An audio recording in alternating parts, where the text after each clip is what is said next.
In what ways has your brain screwed you over? My ex-wife was out of town, so I stayed at her house with my son so he could still ride the bus to and from school while she was gone. The other morning, my son missed the bus, so I had to drive him to school. My car was parked in the garage, so I took a quick look at the front door to make sure it was locked on the way out. Quick background, I worked from home, online. I usually brought my laptop everywhere because when systems were down, I needed to fix things, not wait an hour or two until I got home to fix them. Since I was only going 5 minutes away to the school, I didn't bring my laptop. I got him to school, then stopped to get a quick breakfast. When I paid for breakfast, I felt around in my pocket and didn't feel the house key. My heart sank because I knew the ordeal was just starting. I called my friend who used to be into lock sport because she had a pick gun that was perfect for getting into a lock when all else failed. It went straight to voicemail. His phone must have been off. I texted my ex, "Do you have a house key hidden outside somewhere?" She used to, and it had bailed me and my son out before. She texted back that her dad had a key and I should call him, but it might take him a while to get back to me. I called and left a voicemail. It also went straight to voicemail. Like the phone was off. Okay, I had time. Should I go to my house, 30 minutes away, and get my pick set? I went to the auto parts store to get something that was on sale and browsed every single thing on the shelves in the front part. That took 1 hour. My friend called back. He had gotten rid of all the locksport gear. I went to another store that was closing and scrutinized all the tools there. And another place, all while waiting for my ex's dad to call back. All in all, I burned up 3 hours when I should have been home working. I called her dad back again and again. It went straight to voicemail. Finally, I saw a paperclip on the dash of my car. I figured, what the heck? I tried to pick the lock with improvised tools since her house was only a minute away. If that failed, I was going to go home and get my nice pick set. I got back and started picking for a couple of minutes. Then I noticed the door had a little gap. When the deadbolt was locked, it held the door tight against the weather stripping, so it seemed like the deadbolt was open. Then I thought, I must have left just one lock unlocked. But I never did that. Maybe I should try the handle. It opened. It had been unlocked the whole time. When I took a visual of the door when we left, I forgot her deadbolt handle was 90 degrees off from my handle at home, so when I thought it looked locked, it was actually unlocked. I couldn't believe it. But at least I was in. I went up and right next to my laptop was the key I grabbed and almost put in my pocket. What did I learn from this? Physically check locks. Don't visually check them. Check for your key before you leave. Checklists are excellent for the scatterbrained. Don't assume you're locked out. Go and check. Because if you forgot a key, you probably forgot something else, like locking the door. Story 2. I had to post a letter and figured I could do it and take the dog for a walk at the same time. I got to the door and then realized, crap, I forgot the letter. So I turned around, went back to get it, and chose a song to listen to on my phone as I walked. I walked for about 10 minutes before I realized I never actually picked up the envelope, despite having already forgotten it and gone back for it once before. I still managed to forget it, even though I was literally standing right next to it. So I walked back and got it and actually picked it up that time. The dog was pretty confused. Another time I went to the petrol station one night to get some fuel. I kept minimal money in my debt card account to try and save money and build interest in my other account. I got to the station after work and couldn't find my phone anywhere to transfer money. I searched the whole car, my bag and all the little gaps in my car, basically everywhere, and I just couldn't find it. It turned out it was in my hand the whole time. I was using the light on it to look for my phone. Also, this didn't happen to me, but it happened to my uncle. He went to the cinema with his wife and parked his car in a multi-level car park. He returned to the car park after the movie, but couldn't locate the car. He searched all over, but had no luck. He got home by taxi and called the police to report his stolen car. A police investigation started, and the insurance process began as well. 2 weeks went by, and by then, he had a courtesy car from the insurance company. A day before his payout was due, he received a phone call from the police saying that mall security reported a car that had been parked in the same location for 3 weeks, which turned out to be his car. The bad part was that on the way to return the insurance car, he ended up T-boning another car at the intersection. My uncle was found at fault for the accident, and the insurance car was a write-off. It ended up costing him $1,850 in excess for the written-off car. Stupid brain. God, 2 stories in and I can't even begin to express how much I relate to these. Story 3. About 3 weeks ago, I met some friends for dinner at a Mexican restaurant called No Problemo. I went by myself and had only been there once before, about 7 months earlier. The place was about an hour away from where I lived, so I wasn't familiar with it at all. I parked my car and walked down to the restaurant. We had a good time, and then it was time to go. I went to where I thought I had parked my car, but I couldn't find it. I paced the street twice and called my boyfriend, telling him that I thought my car had been stolen. I also had to call my parents and say, "Hey guys, I'm in a notoriously shady place. My car is missing. I'm alone, it's dark, and my phone is about to die any second. I love you." I reported it missing to the police and was freaking out, waiting for a cop to show up to talk to me about it when the cashier from No Problemo started talking to me. I recounted my steps with him. He pointed out that the road I was calling Purchase Street was not Purchase Street. Since I didn't really know where I was, that didn't mean anything to me. Then he pointed out that the road I said I had parked on was a one-way street. I realized I had driven the wrong way down a one-way street. Then it hit me. I was an idiot and had parked in a different street. I called my boyfriend back and he turned around, annoyed. The cop stopped by and the cashier told him what had happened. As I was leaving, I got pulled over by a cop. He asked why I thought I got pulled over. I handed him my license and registration and told him that he thought I had stolen this car, but it was actually my car and that I was an idiot. He was like, "What?" I gave him a quick rundown and got teary-eyed because it was all just so crazy and it felt so stupid. Then he said, "Oh, you're no problemo girl." And I said, "Yep, that's me." He told me that I had run a stop sign in front of him and that I just needed to calm down and go home. It was all just so stupid. Story 4. I was watching TV but felt like having a drink, so I got up and walked with the remote to the fridge. I looked in the fridge and saw a bottle of milk that I wanted. So I placed the remote in the fridge, closed the door, and walked back to the television. When I got back to the living room, I had the feeling something was off and remembered I hadn't had any milk yet. So I turned around, opened the fridge, took a big sip of milk straight from the bottle, and placed the bottle back next to the remote. I went back to sit on the couch. Half an hour later, the show was over and I wanted to change the channel but couldn't find my remote. I had looked under all the cushions on the couch and chairs. I scoured through every last inch of the living room before giving up and switching channels manually. I only found out where I left the remote when my brother opened the fridge to make himself a sandwich. Something also happened in college in 2008. I had a very nice bike stolen from my backyard. It was chained and U-bolted to a support beam, and they cut the support beam to get it. I was walking on campus one day and saw my frame, but it was painted differently. The components were changed. I ran across the field and jumped right in front of the guy riding it. I stopped the bike by grabbing the handlebars head-on and standing right in front. Luckily, the guy was riding fairly slowly. He looked terrified as I held the bike, and him, and inspected to see if it was mine. He said, "What the hell?" And I quickly cut him off. "I think you stole my bike, but I hope you didn't."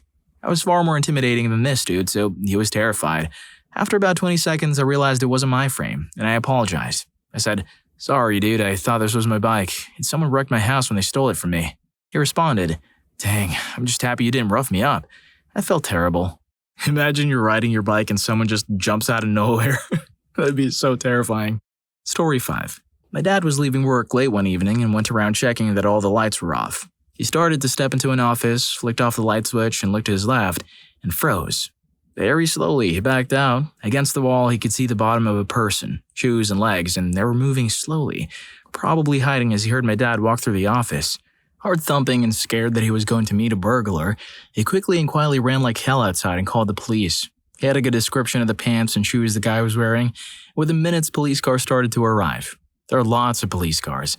The SWAT members opened their trunks, suited up, weapons ready. My dad was still shaking as all this was going on. After a very thorough search was completed, they told my dad the guy must have left after he had been seen. He was assured 100% that there was no one in the building. My dad thanked the individuals who had arrived, and the head of the SWAT group waited in the parking lot as my dad went in to get his stuff and shut off the lights. It was probably a little edgy, as the burglar had not been found. As he went to the same office where he saw the guy, he turned off the light and looked to his left again. Oh crap, the same guy with the same pants and shoes was in the exact same spot. He literally froze in terror. In fact, he froze long enough to notice the similarity in the burglar's pants to his own. Same shoes too. He moved one of his feet and the burglar's foot moved at the same time. He flicked the light back on and noticed the fish tank for the first time. With the light off, it reflected sort of like a mirror. Light on, no reflection. Light off, scary burglar feet. He overthanked the SWAT guy and mentioned nothing. Story 6. I went on a business trip once. At the airport, the girl at check-in asked me, "Where are you flying today, Mr. Pardo?" "I'm flying to Amsterdam," I replied. Well, I'm afraid you're not," she said. "Excuse me?" I asked. "No, Amsterdam's not the destination we have here," she explained. "Then where is it?" I inquired. "Sorry, Mr. Pardo, but for security reasons, we can't tell you that." "Don't you know where you're going?" she asked. "Well, my office planned this trip. They told me it was Amsterdam." "Let me make a phone call," I said. On the phone, I found out, yes, we swapped it. The meeting is in Genoa. Sorry it was a last-minute change. We sent you an email early this morning. Okay, I responded. I thought, okay, I've never been to Italy. Back at check-in, I told the girl, yes, apparently they changed it. I'm flying to Genoa. Exactly. Very good, she replied. I boarded the plane and flew to Genoa. At the airport, I went to a place to change some money and asked for euros. Genoa looked so strange. I hadn't imagined Italy like that at all. Excuse me, sir, what would you like to change pounds into euros? The cashier asked. Well, I need money, I replied. But you can't use euros here, she said. Then I realized something was wrong. I took a few steps back, looking for a sign indicating where I was. There were too many signs in too many languages. Italian, French, English, and German. I asked the girl at the counter, "Excuse me, where am I? What country is this?" The meeting was in Geneva, Switzerland. I had misunderstood Genoa as Geneva and was convinced I was in Italy. In addition, my pronunciation was so bad that when I said Genova, the girl at the check-in understood Geneva. The face of the girl when I asked what country it was so funny, and I guess my face must have been funny as well. I've never been to Italy yet. Well, at least our brains tripping us up can lead to hilarious situations. If you need more laughable stories to come your way, remember to like and subscribe to show your support and never miss another video like this. Story 7. For nearly a year, my husband was very sick. Taking care of him had been emotionally and physically draining. A few weeks ago, I was out shopping. I had to visit 4 different stores. At stop number 3, I went in, shopped for about 20 minutes, and then came out to realize I had left my keys in the car with my brand new iPhone in the seat and the doors unlocked. I was very lucky they were still there, and I was grateful that I lived in a fairly safe neighborhood. It really stressed me out. I was sure the stress of the last year had caught up to me. I berated myself for being so careless and thought, well, you only do that once every few years. At store number 4, I went grocery shopping. It took a good hour or so. When I got out of the store, I dug around in my handbag for my keys and couldn't find them. The bagger who was helping me out to my car asked where the hissing noise was coming from. I told him I did not know, but asked if he could run back to the register because I must have left my keys there. As soon as he ran off, I remembered leaving my keys in the car at store number 3. Well, my brain quickly said, no way that would happen again within 1 hour. I peeked in just to see if they were in the ignition. Not only had I left my keys in the car this time as well, I'd left the damn thing running. The hissing noise was water from the AC, which was still on high and dripping. Story 8. I was at university when a friend called to say I should meet him at the casino for a big night. I figured, why not, and took my laptop with me. The security guard wouldn't let me in with it and directed me to the lockers that had a 4-hour timer on them. After 6 hours of drinking and winning around $1,200, I decided to call it a night and get my laptop. I went to the locker and it was gone. I was about to lay down a hard sandwich when I told the security people, thinking the locker had been overdue and given to someone else. They said it would take about 15 minutes to review the security footage. At that point, I had written the laptop off and decided I would win myself a new one. I started throwing money at the table without a care in the world. And within 15 minutes, I had won around $2,200. I'm not a high roller. That's when I received a call from security telling me I had taken the laptop out around 6 and asking how much I had been drinking. I then remembered I had actually taken a cab home, changed into better clothes, left my laptop at home and taken the cab back.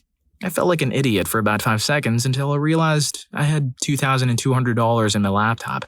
It felt freaking amazing then. Story 9. I was at a gas station. I just finished getting gas when I went to the trunk to organize a keyring I had bought. I opened up the trunk, organized my keys, and closed it. I had locked my keys in the trunk. I panicked, walked inside, and tried to remember my roommate's number so he could deliver the spare since my phone was locked inside as well. The gas attendant woman found this hilarious and laughed at me the entire time. I finally got a hold of my roommate and he was on his way. I headed to the side of the gas station to have a smoke. As I lit up, I looked over at my car. At this point, I had been at the station for 40 minutes. Suddenly, my mind went into, no way, man, no way mode. I put my cigarette in the ashtray, walked over to the car, and tried to open the door. It opened, and I looked down at the trunk latch for a few seconds. I closed the door again and walked back to wait for my roommate because I wasn't going to tell him after he'd been driving for 20 minutes already. I waited outside for another 15 minutes, joining in on the previous laughter of the gas attendant, thinking over and over, this is the dumbest thing I've ever done. Story 10. One time there were $100 missing from my bank account. I went to the bank to see what had happened and they told me when and where the money had been taken out. I couldn't remember going to that ATM as it was on the other side of town and I rarely went there. The lady at the bank kept grilling me about who I had let access my card and kept insinuating that I had given my PIN to someone. I got angry and insisted that it had been stolen or that there was a bank error. She finally agreed to open an investigation, saying that they had cameras at all ATMs and they would find out, but if it turned out to be legit, then I would be held accountable for the costs of the investigation. When I was on my way home from the bank, I remembered when I had taken that money out. I felt like such an a-hole and was too embarrassed to go back. I waited until after the bank closed and left a voicemail explaining that I had figured it out and never went back to that branch again. Well, maybe it wouldn't have been so embarrassing if you didn't blow up on the lady. Story 11. Just last week, I returned home after work to discover my front door was open. I had been foolish enough to leave it unlocked. However, there was a 6-foot fence for the gate outside, and the lock was broken, so I doubted anyone had entered. Leaving my kids in the car, I went to investigate. All our electronics were still there, but I noticed my dog was missing. He wasn't in his crate. I panicked. Had I left the dog outside in the front yard all day? I usually leave the front door open when he's outside.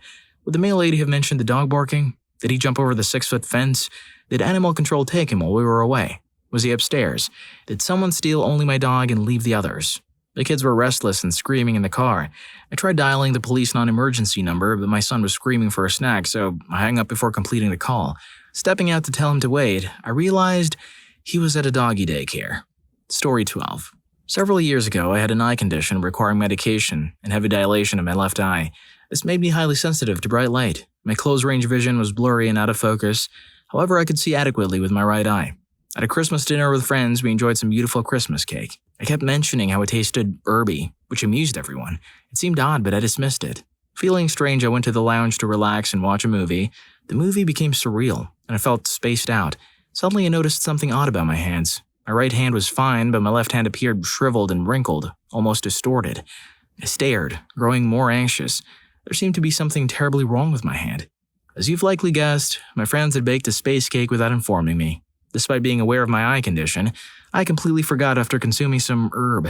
Whenever I looked at my left hand with my affected eye, my baked brain convinced me it was disfigured. Everyone found it hilarious. Some of us really have our brains betraying us in an embarrassing way. If you'd like a good dose of, wait, my brain did what? In a healthy helping of, I dodged a bullet there, check out What's the Biggest Fuck Up You Were Never Caught For next. Story 1 got me on the edge of my seat. See you there.